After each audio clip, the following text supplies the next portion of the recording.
17 साल पुराने जंगल का राज अब खुलने वाला था, लेकिन जैसे ही विकास को अपने पिता की आखिरी रिकॉर्डिंग मिली, उसमें एक ऐसा चेहरा दिखाई दिया जिस पर उसके पिता ने कभी सबसे ज्यादा भरोसा किया था। अब सवाल था कि गद्दार कौन था और उस रात आखिर सच में क्या था। और बीच में सायरन की आवाज पूरे जंगल के नीचे बने सुरंगों में गूंज रही थी। विकास ने पेन ड्राइव अपनी जेब में रखी और आरव के पीछे चल पड़ा।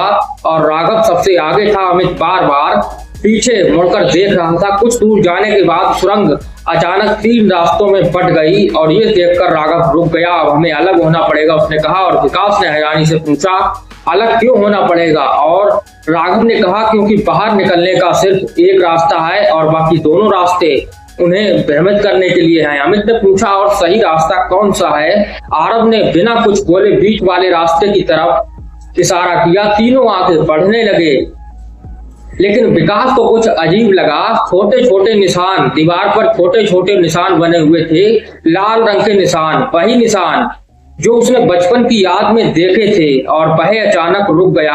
आरव, ये निशान तुमने बनाए थे? उसने पूछा। और आरव ने पीछे देखे बिना कहा, नहीं। विकास ने पूछा, फिर किसने बनाए? और आरव कुछ सेकंड चुप रहा, फिर बोला, तुमने। विकास के कदम वहीं रुक गए इतना कहते ही, और उसने कहा, मैंने। आरव ने सिर हिलाया। 17 साल पहले जब तुम्हें सब कुछ याद था, तब तुमने खुद ये रास्ता चिन्हित किया था। और विकास को विश्वास नहीं हुआ।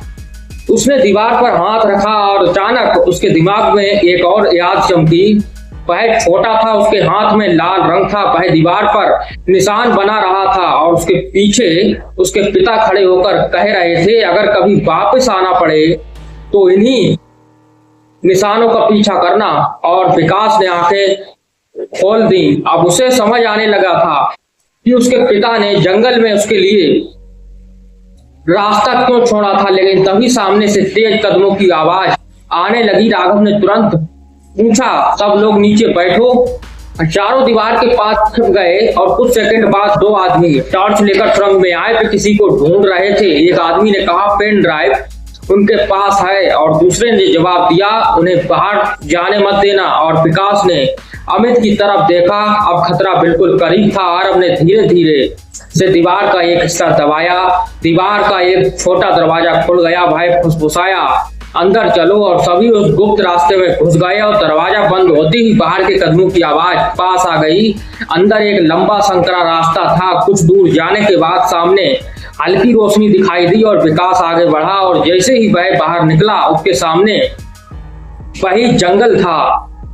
और जैसे ही उसने वह जंगल देखा, वह बाहर निकला, उसके सामने वही जंगल था। लेकिन इस बार सुबह होने वाली थी। आसमान हल्का नीला हो चुका था। विकास ने राहत की सांस ली और तभी उसकी नजर सामने खड़े एक पुराने पेड़ पर पड़ी। पेड़ की छाल पर अब सिर्फ उसका नाम नहीं था, उसके नीचे एक और नाम लिखा था, और वो नाम था आरव। और उसके ठीक नीचे एक आखिरी तारीख, कल।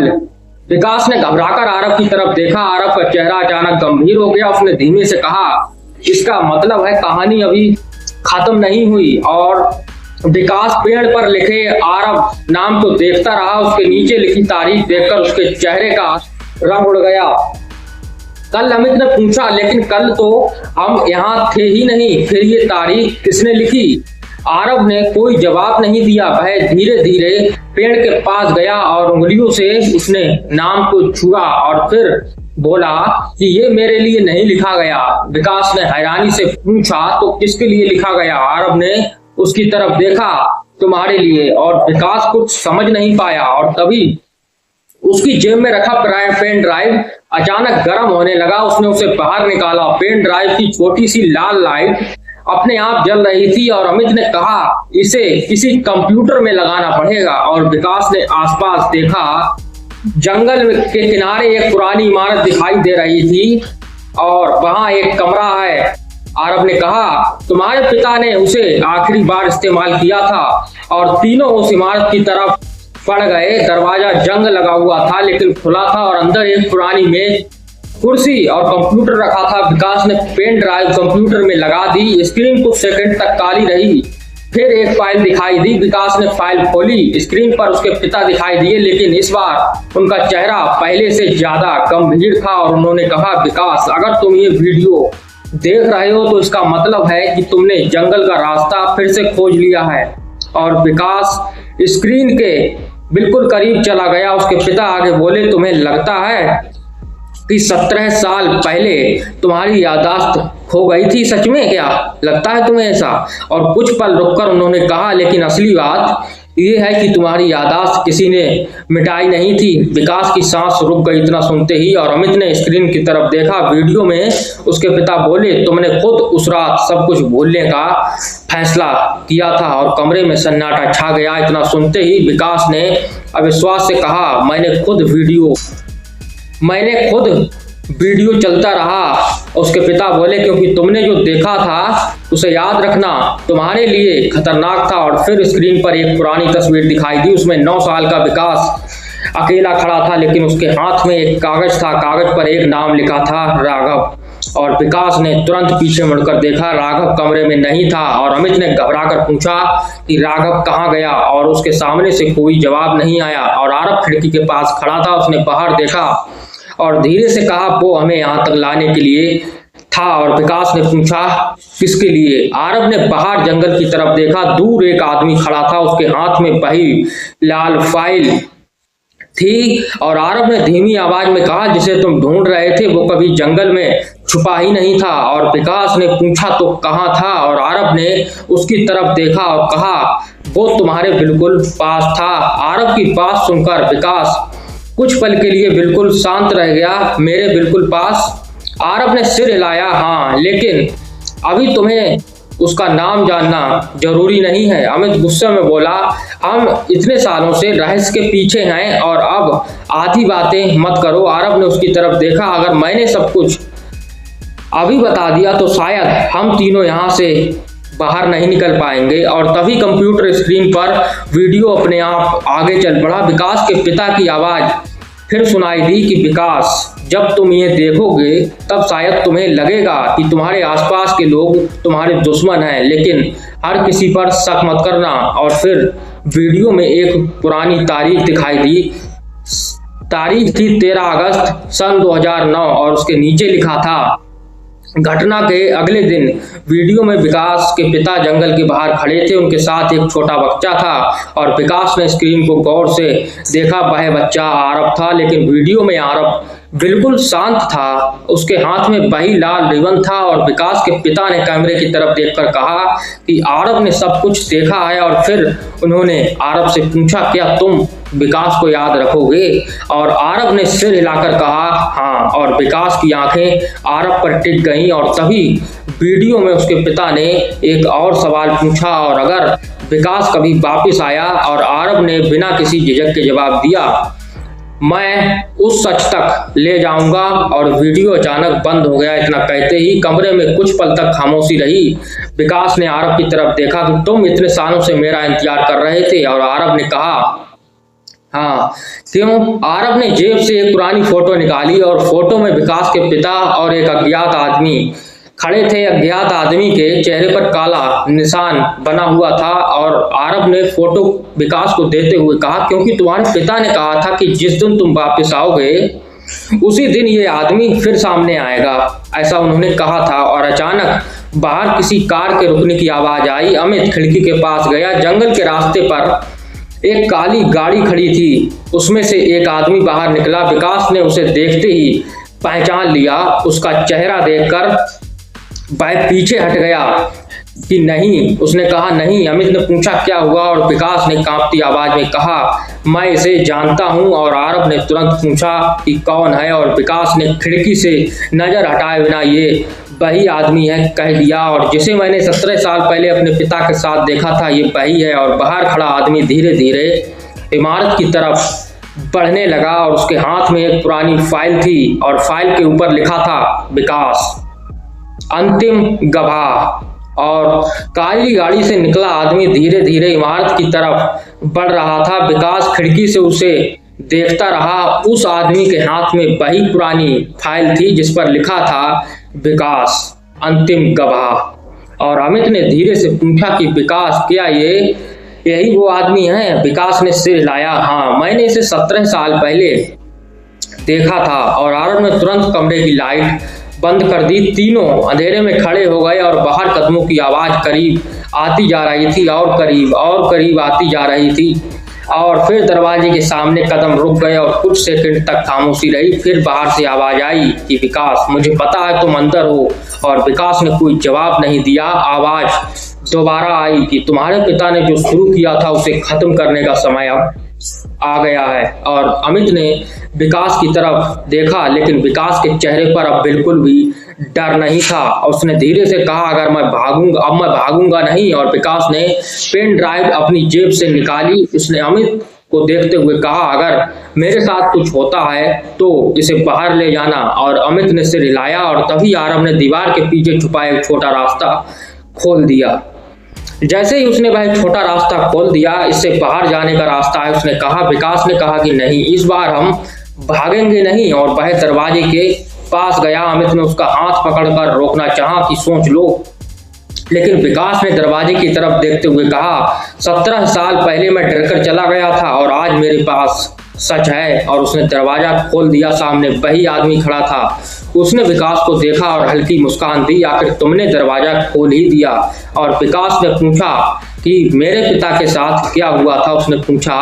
और आदमी की मुस्कान गायब हो गई। इतना पूछते ही उसने धीरे से फाइल खोली और कहा, तुम्हारे पिता ने एक गलती की थी। और विकास ने पूछा कि कौन सी गलती। आदमी ने जवाब दिया, उन्होंने समझा था कि सच छुपाकर तुम्हें बचा सकते हैं। और विकास ने उसकी आंखों में देखते हुए कहा, और अब। आदमी कुछ पल चुप रहा और फिर बोला, अब तुम्हें खुद तय करना होगा कि सच जानने के बाद तुम क्या खोने के लिए तैयार हो। और उसने फाइल विकास की तरफ बढ़ाई। विकास ने फाइल खोली और पहले पन्ने पर उसके पिता का नाम था और दूसरे पन्ने पर अमित के पिता का। लेकिन तीसरे पन्ने पर जो नाम लिखा था उसे देखकर विकास के हाथ कांपने लगे। वहां लिखा था, राघव, मुख्य गवाह। विकास ने तुरंत पीछे मुड़कर देखा। राघव वहां नहीं था और तभी उसे समझ आया जिस आदमी पर वे अब तक भरोसा कर रहे थे वही शायद इस पूरे रहस्य की सबसे बड़ी कड़ी था। विकास ने उस फाइल को कसकर पकड़ लिया था। उसकी नजर बार बार उसी नाम पर जा रही थी कि राघव, मुख्य गवाह। और अमित ने घबराकर पूछा कि राघव कहाँ गया। और आरव ने खिड़की से बाहर देखा, वो हमें जानबूझकर यहाँ तक लाया था। विकास को अचानक पिछली सारी घटनाएं याद आने लगी। राघव को जंगल के हर रास्ते की जानकारी थी, उसे हर कमरे का पता था। उसे यह भी पता था कि विकास कौन सा सुराग खोजेगा। और सबसे बड़ी बात, राघव को विकास के पिता की हर बात पता थी। और तभी बाहर खड़ा आदमी बोला, अब तुम्हें सच्चाई समझ आने लगी है। और विकास ने उस तरफ देखा कि तुम कौन हो। और आदमी ने कुछ सेकंड तक उसे देखा और जैसे ही उसने देखा और फिर बोला कि मेरा नाम समीर है। विकास ने पूछा, और तुम मेरे पिता को कैसे जानते थे। समीर ने जवाब दिया, मैं तुम्हारे पिता के साथ काम करता था। और अमित ने तुरंत पूछा, फिर इतने सालों से तुम छुपे क्यों रहे। समीर ने फाइल बंद कर दी, क्योंकि मुझे पता था कि असली खतरा जंगल के बाहर नहीं था। विकास ने पूछा, तो कहाँ था। और समीर ने धीरे से कहा, उन लोगों के बीच जिन पर तुम्हारे पिता सबसे ज्यादा भरोसा करते थे। और विकास के चेहरे पर चिंता दिखाई दी। समीर ने अपनी जेब से एक छोटी फोटो निकाली। फोटो में 4 लोग खड़े थे, विकास के पिता, अमित के पिता राघव, एक चौथा आदमी। और विकास ने चौथे आदमी को देखते ही फोटो अपने हाथ से गिरा दी कि ये अंतिम। और अमित ने फोटो उठाई, और तुम इसे जानते हो। विकास ने धीमी आवाज में कहा, हाँ। अमित ने पूछा, कौन है। और विकास ने जवाब देने से पहले कुछ पल आंखें बंद की, फिर बोला कि ये मेरे पिता के सबसे करीबी दोस्त थे। समीर ने कहा, ये आदमी उस रात सारे रिकॉर्ड मिटाना चाहता था। और अचानक बाहर से कार का हॉर्न सुनाई दिया और समीर ने खिड़की से बाहर देखा। उसका चेहरा गंभीर हो गया। वे लोग आ गए हैं। आरव ने पूछा, कितने हैं वो। और समीर ने जवाब दिया, बहुत ज्यादा। और विकास ने पेन ड्राइव अपनी मुट्ठी में कस ली, तो अब हमें जंगल से बाहर निकलना होगा। और समीर ने सिर हिलाया, नहीं। विकास ने हैरानी से पूछा, क्यों। और समीर ने जंगल की तरफ देखते हुए कहा, क्योंकि बाहर जाने वाला रास्ता अब बंद हो चुका है। और अचानक दूर से एक तेज आवाज आई। जंगल के मुख्य रास्ते पर लोहे का बड़ा गेट बंद हो गया। विकास ने खिड़की से बाहर देखा। अब जंगल के चारों तरफ कई गाड़ियां खड़ी थी। समीर ने धीरे से कहा, अब ये सिर्फ एक रहस्य नहीं रहा, अब ये पीछा बन चुका है। और लोहे का गेट बंद होते ही जंगल के चारों तरफ सन्नाटा छा गया। और विकास ने खिड़की से बाहर देखा कि कई गाड़ियां जंगल के रास्ते पर खड़ी थी और अमित ने घबराकर पूछा, अब हम बाहर कैसे निकलेंगे? समीर ने जवाब दिया, मुख्य रास्ते से नहीं। उसने कमरे की फर्श पर पड़ा पुराना नक्शा उठाया और नक्शे के कोने में एक पतली सुरंग बनी थी जो जंगल के पीछे वाले पहाड़ी तक जाती थी। समीर ने कहा, तुम्हारे पिता ने ये रास्ता आखिरी समय में बनाया था। और विकास ने पूछा, क्या वो इसी रास्ते से बाहर निकलना चाहते थे? समीर ने कुछ पल चुप रहकर कहा, हाँ, लेकिन वो कभी बाहर नहीं पहुंच पाए। और विकास ने पेन ड्राइव जेब में रखी और तो इस बारे में हम उनके रास्ते को पूरा करेंगे। चारों सुरंग में उतर गए। अंदर बहुत अंधेरा था। कुछ दूर जाने के बाद उन्हें दीवार पर एक पुराना संदेश दिखाई दिया। वही लिखावट विकास के पिता की कि अगर तुम यहाँ तक पहुंच गए हो तो समझ लो कि तुम सही रास्ते पर हो। और विकास ने दीवार पर हाथ फेरा। उसकी आंखों में आंसू आ गए। तभी पीछे से आवाज आई कि रुको, और सब रुक गए। आरव ने जमीन की तरफ इशारा किया। वहां कुछ पड़ा था, एक पुरानी घड़ी। विकास ने उसे उठाया। घड़ी के पीछे खुदा था। विकास ने तुरंत पहचान लिया कि ये मेरे पिता की घड़ी है। और समीर ने कहा, तो इसका मतलब वह अपनी पूरी बात करता। उससे पहले सुरंग की दूसरी तरफ से आवाज आई कि विकास। आवाज सुनते ही विकास ठिठक गया। वह आवाज बिल्कुल उसके पिता जैसी थी। और अमित ने तुरंत कहा कि यह संभव नहीं है। और विकास ने धीरे से जवाब दिया, मुझे पता है। आवाज फिर आई, विकास इधर आओ। और आरव ने उसका हाथ पकड़ लिया। मत जाना। विकास ने पूछा, क्यों? और आरव ने दीवार पर बने एक निशान की तरफ इशारा किया। वहां लाल रंग से लिखा था, आवाज पर भरोसा मत करना। और विकास समझ गया कि कोई उन्हें भ्रमित करने की कोशिश कर रहा था। चारों तेजी से आगे बढ़े। कुछ देर बाद सुरंग खत्म हुई और सामने एक छोटा कमरा था। कमरे में एक पुराना कंप्यूटर और एक कैमरा रखा था। कंप्यूटर की स्क्रीन अपने आप जल उठी। उस पर एक फाइल दिखाई दी, सन 2009। विकास ने कांपते हाथों से फाइल खोली। स्क्रीन पर उसके पिता दिखाई दिए, लेकिन इस बार वह अकेले नहीं थे। उनके पीछे एक और आदमी खड़ा था। और विकास ने स्क्रीन को देखते ही पहचान लिया। उसका चेहरा सफेद पड़ गया। वह आदमी वही था जिसकी तस्वीर उन्होंने पहले देखी थी। और उसके हाथ में वही लाल फाइल थी। वीडियो में विकास के पिता ने कैमरे की तरफ देखकर कहा, अगर ये रिकॉर्डिंग कभी बाहर आई तो ये इसका मतलब है कि हमारे बीच का सबसे बड़ा विश्वासघात हो चुका है। और फिर उन्होंने पीछे खड़े आदमी की तरफ देखा और कहा, मुझे अब अपने ही दोस्त पर भरोसा नहीं है। और इससे अगला पार्ट देखिए, आखिर आगे क्या होने वाला है।